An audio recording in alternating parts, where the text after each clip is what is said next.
everyone, welcome to the channel. So today we are going to start our next chapter in the series of Polity through MCQ series, and these MCQs are directly based on the book M. Laxmikanth.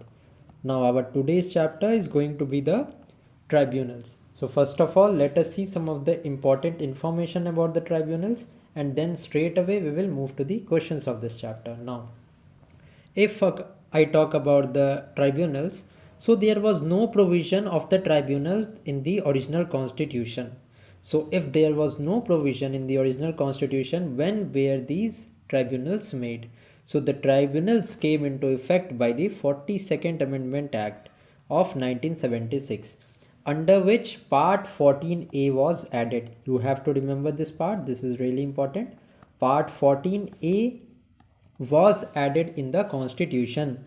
Now this part 14A consisted of two articles, that is article 323A and article 323B of the constitution. Now one of the articles is related to the central administrative tribunals, as the other articles is related to the other tribunals. Now if I talk about the administrative tribunals, so this is envisaged in article 323A of the constitution, under which the parliament has the power for establishment of the administrative tribunals regarding the dispute related to the recruitment and conditions of service appointed to the public service of the center, state, local bodies and public corporations, etc. Okay. Now, in persuasion of the article 323A of the constitution, the parliament passed an act which was known as the Administrative Tribunal Act of the year 1985. Now this Administrative Tribunal Act empowered the central government, to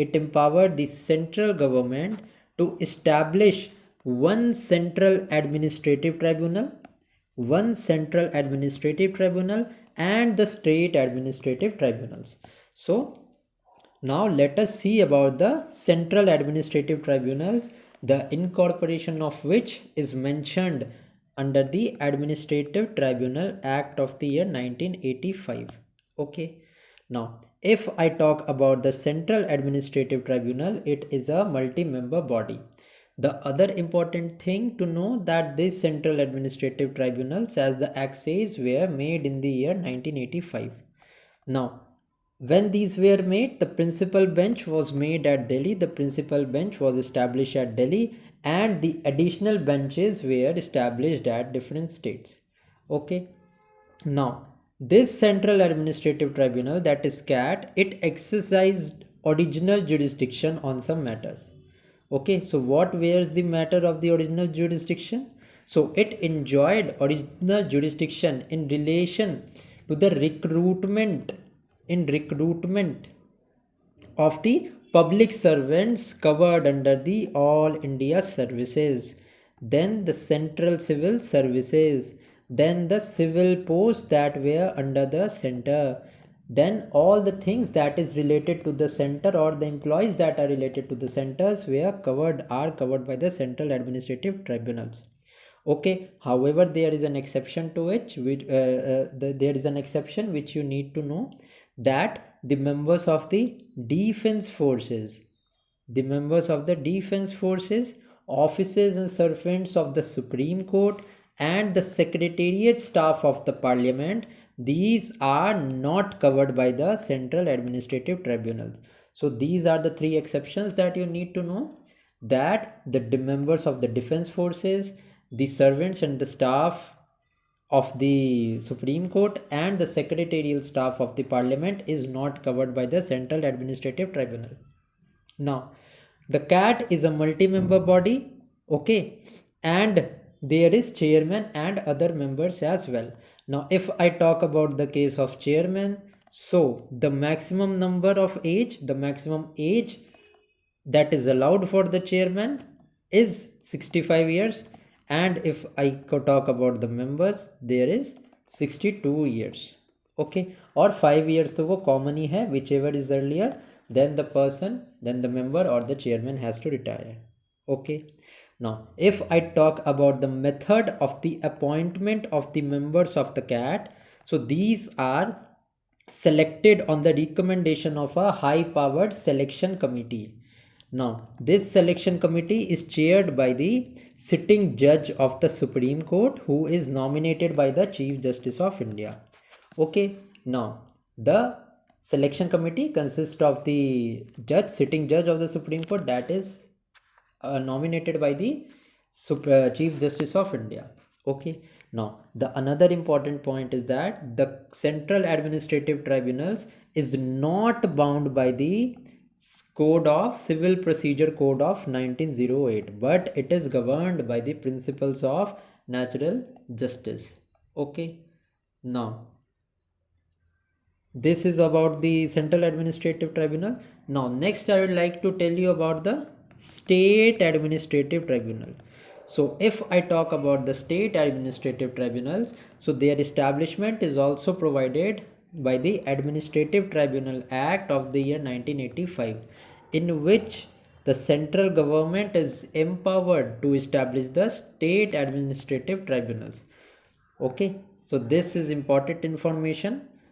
Now if I talk about the chairman and the, okay, now the chairman, yes, the chairman and the members of the state administrative tribunals are appointed by the president after consultation with the governor of that state.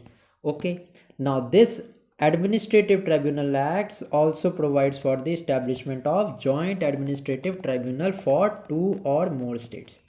Now if I talk about the jurisdiction, so they have all the powers that are there with the Central Administrative Tribunal, but at the state level. Now if I talk about the chairman and the members of the Joint Administrative Tribunal, these are appointed by the president. Okay, these are appointed by the president by consulting the governors of that state. Okay, now next point that I told you is about Article 323B. Abhi tak we have covered Article 323A. Now this Article 323B provided for the tribunals that were made for the other matters. Okay, now we have seen that in Article 323A of the Constitution, that is regarding the administrative tribunals, the power rests with the Parliament and the central government. But if I talk about the Article 323B of the Constitution, then the Parliament as well as the state legislatures are authorized to establish the tribunal for adjudication of the disputes. Now these disputes are related to taxation, this can be related to foreign exchange, this can be able to related to industries and labor, this can be related to land reforms.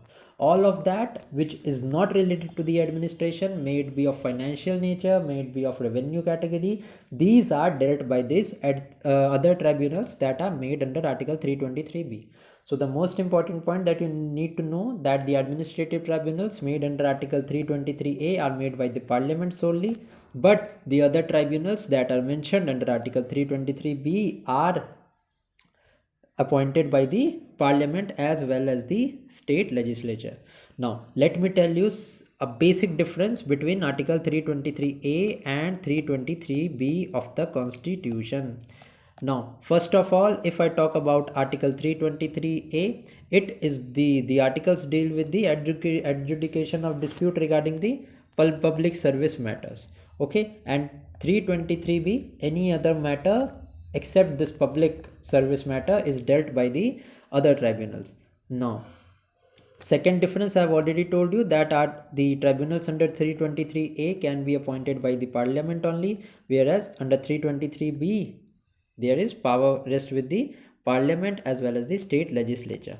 Okay, now the third point of difference is under Article 323A of the Constitution, there is one tribunal at the center, for the center, and one for each state, or 2 or more states may be established. That I already told you. State administrative tribunals can also be established, at joint administrative tribunals can also be established. Now, if I talk about the Article 323b, there is no question of hierarchy here. Okay. No, in Article 323a there is no question of hierarchy, but in Article 323b there can be a hierarchy of tribunals that may be established by the Parliament and state legislature together. Okay, so this was all the important information regarding the tribunal chapter. Let's now straight away move to the questions of this chapter. Now, the first question is Part 14A of the Constitution of India deals with which of the following? Now, it provides for the administrative tribunals, yes, under Article 323A. Then it is adjudication or trial by the tribunals in respect of the enforcement of any tax. Yes, this is mentioned under Article 323B. That is tribunals that are made for the other purposes. Then is adjudication of article or trial by tribunals in respect of the sealing on urban property. Yes, this also comes under the category of Article 323b, and the tribunals under this may be established by Parliament, may be established by the state legislature. Now the next is adjudication of trial by tribunals in respect of the industrial and labor disputes.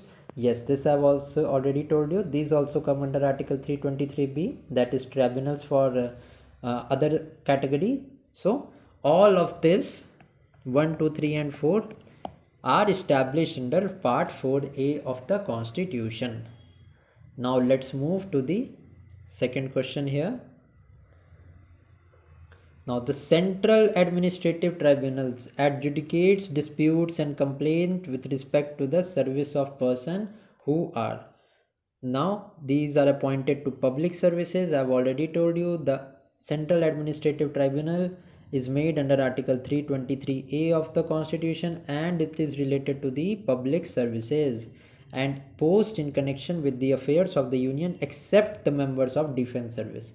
Yes, Defense Service is also excluded. Then other than Defense Service, the secretarial staff of the Parliament is also excluded.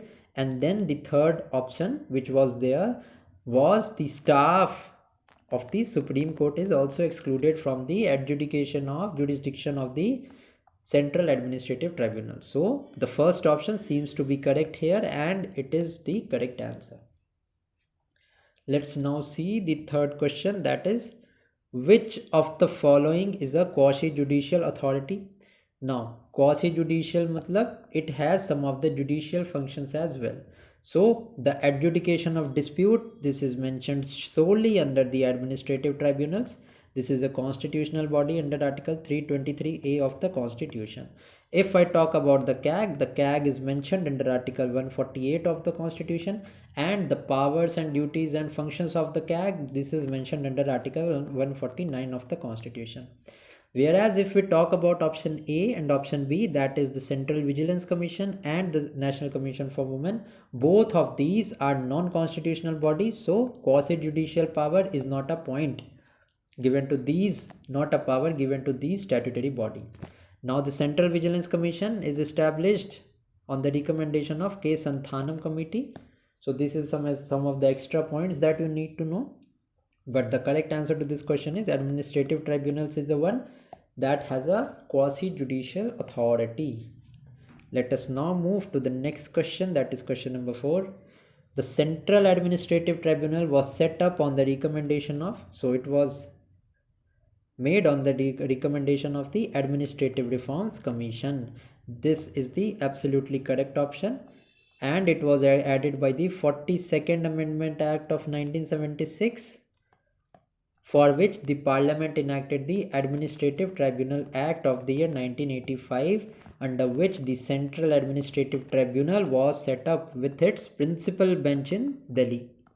I hope you have revised this. The explanation part must have helped you to solve these questions. So B is the correct answer to this question. Let's now move to the next question. Now, in which of the following cases did the Supreme Court rule that the power of judicial review vested in the High Court in respect of the decision given by the Service Tribunal cannot be ousted or excluded even by a constitutional amendment? So you can just remember the case. For just knowledge of fact that you need to know, अगर ऐसा कोई question आता है तो you should know that judgement was given in the Chandra Kumar versus union of India case. Okay, this case is related to the administrative tribunals, ये आपको ध्यान में रखना है. ठीक है. Now let's move to the next question, that is question number 6. Now this is a pretty easy question. The parliament passed the Administrative Tribunals Act in the year, so this was passed in the year 1985. Okay. Let's now move to the next question, that is question number 7. Now the chairman of a state administrative tribunal is appointed by the, now this I already told you, the chairman of the state administrative tribunal is appointed by the president with the consultation of the governor of that state. Okay. Now if I talk about the chairman of the joint administrative tribunal, so he or she is appointed by the president with the consultation of the governor of 2 or more states, or the governor of that states for which the joint administrative tribunals is going to be established. Okay. Now let's move to the next question. Which article of the constitution deals with the administrative tribunal? So the article is article 323A of the constitution, whereas article 323B deals with the other tribunals. ठीक है. And the article 323B, the tribunals can be established by the parliament as well as the state legislature. Okay. So D is the correct answer to the, C is the correct answer to this question. Let's now move ahead and let's see the last question of this video. Which one of the following Constitutional Amendment Act included the Part 14A entitled as the Tribunals in the Constitution of India?